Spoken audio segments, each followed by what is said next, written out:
Well, how y'all doing there, folks? We are back, and today we're going to be cooking some ribeyes. In fact, we're going to be doing something a little bit different with them. We're going to be doing what they call a reverse sear.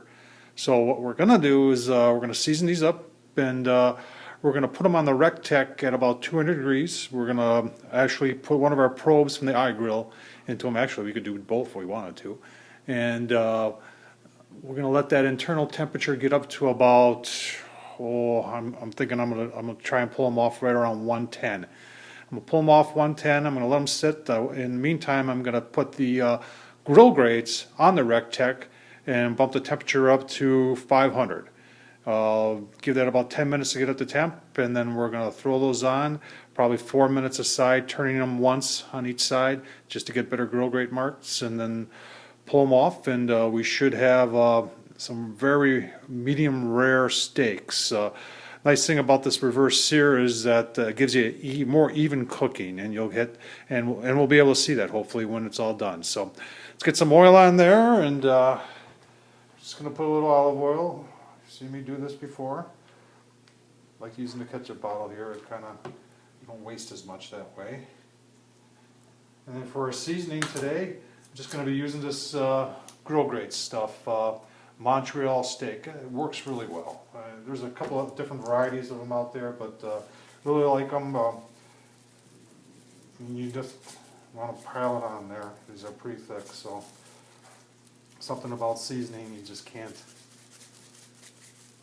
get enough of it.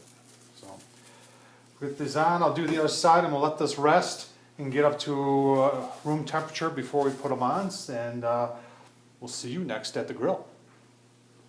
Well, hey folks, we're back and we're at the grill. We got the Rectech here. It's just about 200.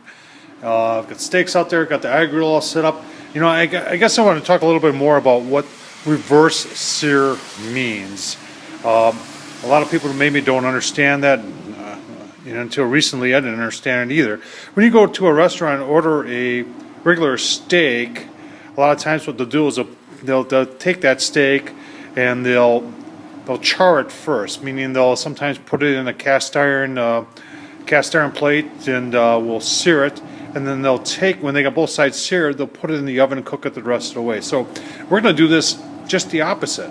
We're going to put the ribeyes there. We're going to put them in the Rectech at low heat here, 200 degrees, and we're going to take it up to about 110. We're going to take them off, and at the same point then we're going to bump the temperature up to 550 on the Rectech with the grill grates, get that all hot, and then we're gonna sear them that way. So that's what we're going to be doing. So let's put these steaks on the grill.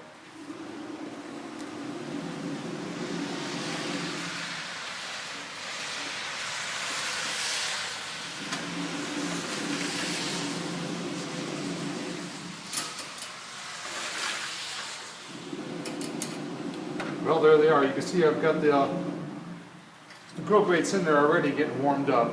And I want to take my probe from my iGrill and just stick it in one of the ribs.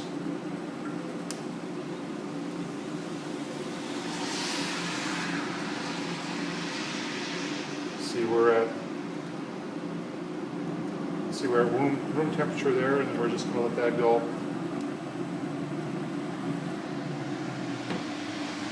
Right, so this is the type of, a lot of times you see, set it and forget it and just come back later.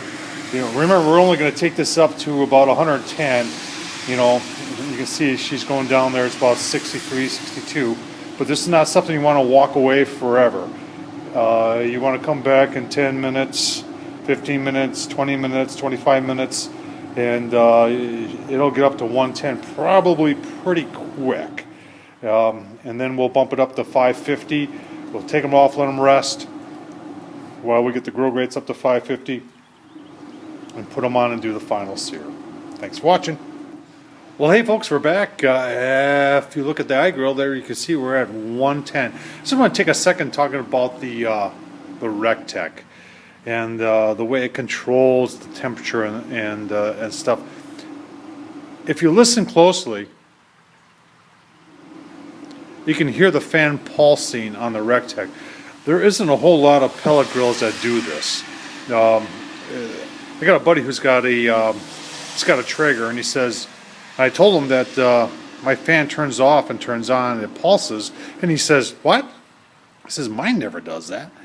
And well, that's what this does, and it does that to control the smoke. You can also see the smoke. You got a lot of people that complain about pellet grills and not getting enough smoke.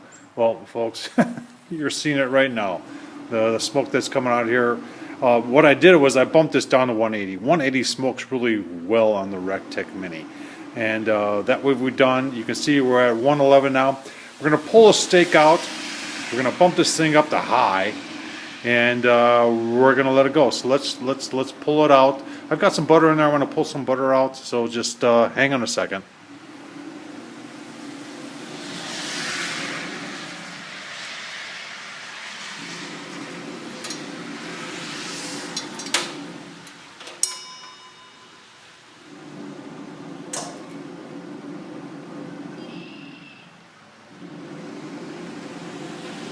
There's my butter.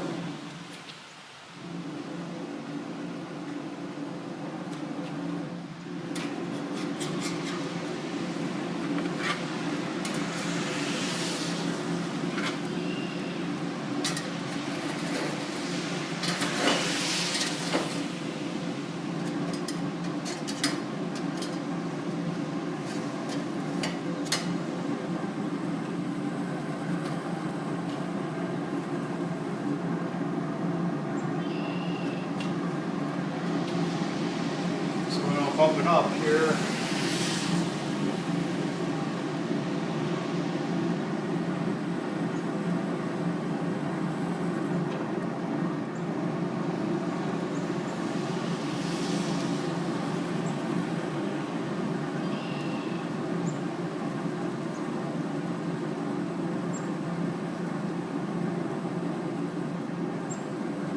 All right, I got it bumped up to 530. And we're just going to let that go.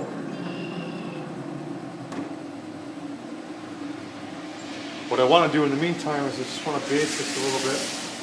I've got some melted butter here.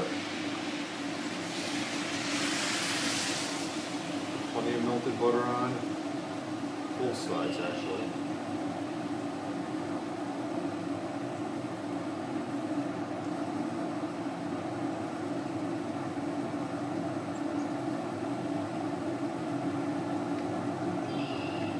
And then some additional seasoning. And I'm just going to use some nature seasoning. I really like this stuff. It's got everything in there and it tastes really great.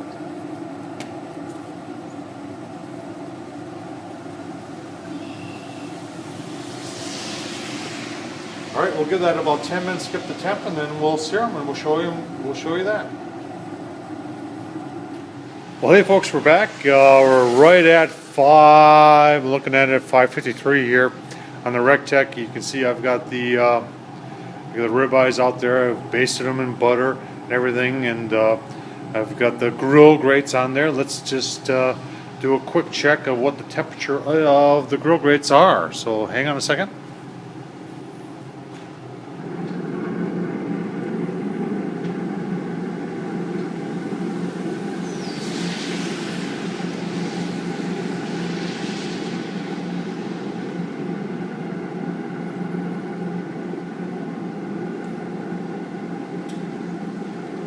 So they're in the 600, the low 600 range here, all over the place, ready to go on there. So let's get these steaks on there.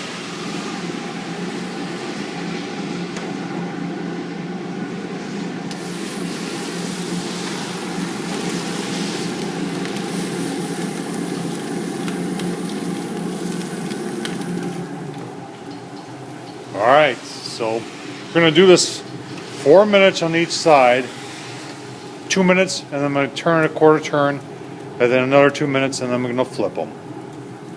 Well, hey folks, here you can see we flipped them once. So we did 2 minutes, turn a quarter turn, and then another 2 minutes, and there it is at 4 minutes. We're going to do the same thing on the other side, and we'll show you when they're plated up, but as you can see, looking mighty fine. Well folks, there's the final product. Turned out mighty nice. Look at those those grill marks, those sear marks. Those are very, very nice. And everything's medium rare. And the real nice thing about this reverse sear is that it is medium rare. There's no, you can't see a line there where it's well done or it's medium well and then it's medium. The whole thing is just medium rare. So turned out very nice, and hope you give this a try. Once again, lots of thanks to the people at letstalkbarbecue.com. These people have given me the inspiration and the advice to make videos such as this. So I hope you enjoy. I hope you go out of your way to join letstalkbarbecue.com. And as always, I appreciate you watching. Thank you.